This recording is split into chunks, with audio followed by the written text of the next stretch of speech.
Have you ever wondered what it's really like to grow up knowing you're second in line to the throne? Imagine living in a palace, but also wearing your school uniform every morning like any other kid. Prince William has spent his entire life under the world's gaze. Yet, there are plenty of surprising details about his formative years that still fly under the radar. Today, we're peeling back the royal curtain and counting down 10 little-known facts about Prince William's childhood. Stories that reveal a surprisingly down-to-earth upbringing, sprinkled with a unique royal twist. Number 1. He was the first future monarch born in a hospital. This might sound basic, but it was a quiet revolution. Before William, royal heirs were typically born in palaces, away from public eyes. Prince Charles, for instance, was born at Buckingham Palace. William entered the world at St. Mary's Hospital in London, the very same hospital where Princess Diana later gave birth to Prince Harry. This shift symbolized a more modern monarchy, one willing to align, just a bit, with ordinary people's experiences. Critics at the time thought it risked undermining centuries of royal tradition, but seeing how common the practice is now, Prince George, Princess Charlotte, and Prince Louis were also born at St. Mary's. It's clear that William's hospital birth set a new precedent. That down-to-earth approach is woven throughout his childhood, hinting at the hands-on parenting style Diana and Charles embraced. Number 2, he attended a nursery school that broke with royal norms. While previous royal children often had private tutors or exclusive in-palace schooling, William's parents decided to send him to Mrs. Minor's nursery school, a modest, co-educational preschool near Kensington Palace. This was practically unheard of for a future king. The idea was to offer him a hint of normal childhood interactions away from the constant oversight of palace staff. Diana especially wanted her sons to engage with children from varied backgrounds, planting early seeds for William's later sense of empathy. However, the experiment wasn't without bumps. Security was a headache, and paparazzi swarmed the nursery daily, underscoring the tension between a desire for normalcy and the inherent constraints of royal life. Still, it set the tone for William's broader education, which was far more public-facing than that of his predecessors. Number 3. He went by William Wales in school. While on the playground, you might expect him to be called Prince, but young William preferred a more ordinary label. As the son of the Prince and Princess of Wales, he technically had the surname Wales.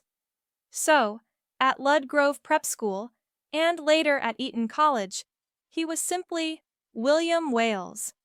Teachers and classmates referred to him by his first name or nicknames like Wills. Why does this matter? In an environment notorious for hierarchy, it was a subtle step toward leveling the playing field.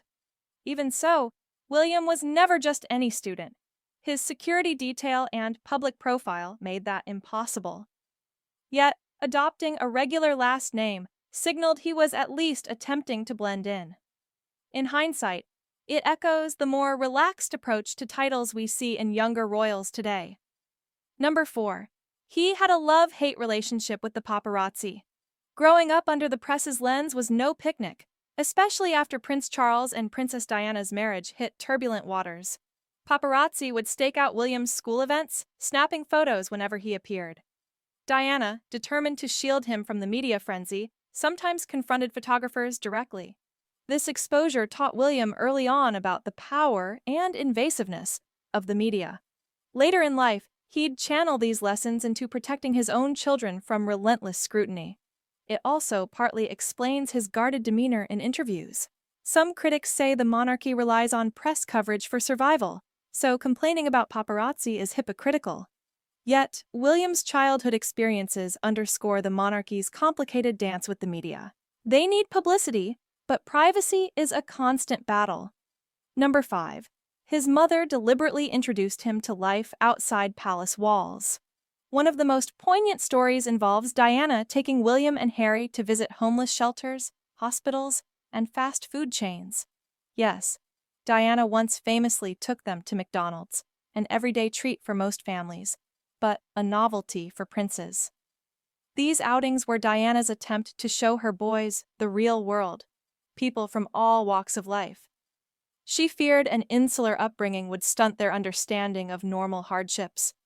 By age 7 or 8, William had glimpses of struggles that many royals historically only read about in reports. Observers often credit these formative experiences for William's later charitable focus, particularly around homelessness and mental health. It's a testament to how thoroughly Diana shaped her son's moral compass, even against the monarchy's more traditional grain. Number 6. He had a special bond with his grandmother, Queen Elizabeth II. While her official demeanor was famously stoic, in private, the Queen was known to be affectionate with her grandchildren. William's bond with her was especially significant, as he stood next in line after his father, Charles. Rumor has it that the Queen would invite young William for tea in Buckingham Palace, teaching him about state papers in an age-appropriate way, a kind of mini apprenticeship for future kings. They also shared lighter moments, including corgis running around and comedic mishaps that only a grandma could laugh off. This relationship became publicly evident as William grew older, often standing close to his grandmother during Trooping the Colour events.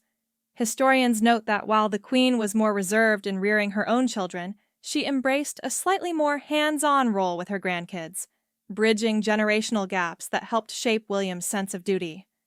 Number 7. He had to learn how to handle future kingly responsibilities, starting young.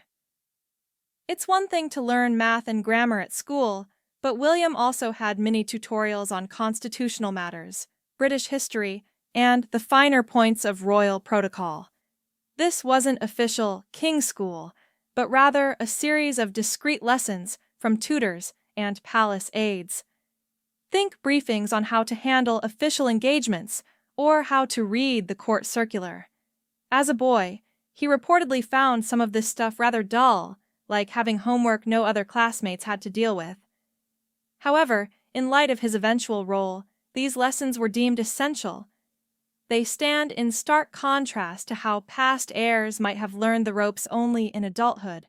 By introducing William to these topics early, the monarchy aimed to avoid the steep learning curve others had faced, ensuring a smoother path when the spotlight eventually shifted to him. Number 8. He often played with normal toys, and some extraordinary ones. Like any kid in the 1980s and 90s, William enjoyed action figures, toy cars, and the occasional video game. But he also had access to lavish gifts from dignitaries worldwide. Occasionally, exotic animals or bizarre contraptions would arrive as official presents, though typically these ended up in zoos or the royal collection. His actual playtime, however, was kept relatively normal. Diana and Charles insisted on giving him the chance to enjoy typical childhood experiences. Yet, friends recall glimpses of his future station creeping in. For instance, staff members might address him with formal respect even while he was building Lego castles. This curious blend, ordinary amusements plus extraordinary gifts, highlights the juggling act that is a royal childhood, straddling the line between a normal life and a life steeped in protocol. Number 9. He was the first British heir to regularly fly with his sibling. Normally, two heirs to the throne shouldn't travel together, a rule designed to protect the line of succession in case of accidents. But Diana convinced the palace to relax the rule so William and Harry could fly together with their parents. She believed keeping the family together mattered more than strict adherence to a centuries-old guideline. This practice continued even after Charles and Diana's separation, with William often traveling alongside Harry. This shift in protocol underscores how tradition can give way under modern family values. Critics fretted about the increased risk, but supporters of the monarchy's evolution saw it as a humane acknowledgement that royals are, after all, a family first. Number 10. He developed a strong philanthropic streak before most kids learn algebra. By the time William was a teenager, he was already accompanying Diana on visits to charities, meeting patients, and sometimes quietly volunteering behind the scenes. While part of this was ceremonial, Insiders say William took genuine interest, especially in topics like homelessness. He'd been introduced to homeless shelters at a young age. Eventually, this led him to become a patron of Centrepoint, a UK youth homelessness charity, and spearhead initiatives like Heads Together.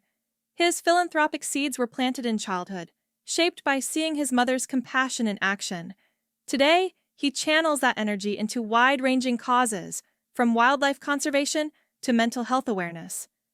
It's another reminder that while being second in line to the throne gave him immense privilege, it also offered a unique lens through which to view social issues, a lens that might never have developed without Diana's hands-on approach. Which of these little-known facts surprised you the most? Let us know in the comments. If you enjoyed this deep dive into Prince William's upbringing, be sure to like and subscribe for more behind-the-scenes royal insights. Thanks for watching, and we'll see you next time.